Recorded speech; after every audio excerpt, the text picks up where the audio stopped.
Praise the Lord. 2 തീമോഥെയോസ് 4-ാം അധ്യായം 1 മുതൽ 22 വരെയുള്ള തിരുവചനങ്ങൾ.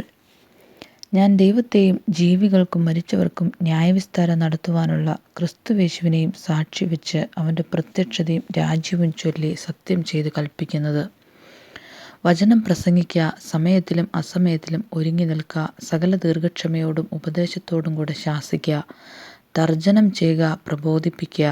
അവർ പഥ്യോപദേശം പൊറുക്കാതെ കർണരസമാകുമാറ് സ്വന്തം മോഹങ്ങൾക്കൊത്തവണ്ണം ഉപദേഷ്ടാക്കന്മാരെ പെറുക്കുകയും സത്യത്തിന് ചെവി കൊടുക്കാതെ കെട്ടുകഥ കേൾപ്പാൻ തിരികെയും ചെയ്യുന്ന കാലം വരും. നീയോ സകലത്തിലും നിർമ്മതനായിരിക്കുക, കഷ്ടം സഹിക്കുക, സുവിശേഷകന്റെ പ്രവൃത്തി ചെയ്യുക, നിന്റെ ശുശ്രൂഷ നിറപടിയായി നിവർത്തിക്കുക. ഞാനോ ഇപ്പോൾ തന്നെ പാനീയയാഗമായി ഒഴിക്കപ്പെടുന്നു. എൻ്റെ നിര്യാണ കാലവും അടുത്തിരിക്കുന്നു. ഞാൻ നല്ല പോർ പൊരുത്, ഓട്ടം തികച്ചു, വിശ്വാസം കാത്തു. ഇനി നീതിയുടെ കിരീടം എനിക്കായി വെച്ചിരിക്കുന്നു. അത് നീതിയുള്ള ന്യായാധിപതിയായ കർത്താവ് ആ ദിവസത്തിൽ എനിക്ക് നൽകും.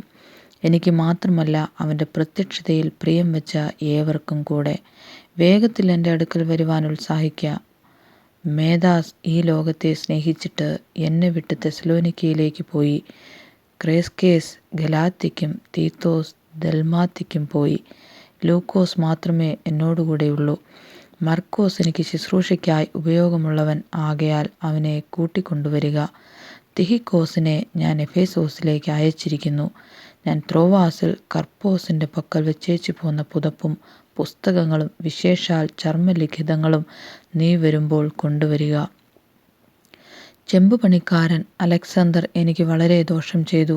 അവൻ്റെ പ്രവൃത്തികൾക്ക് തക്കവണ്ണം കർത്താവ് അവന് പകരം ചെയ്യും.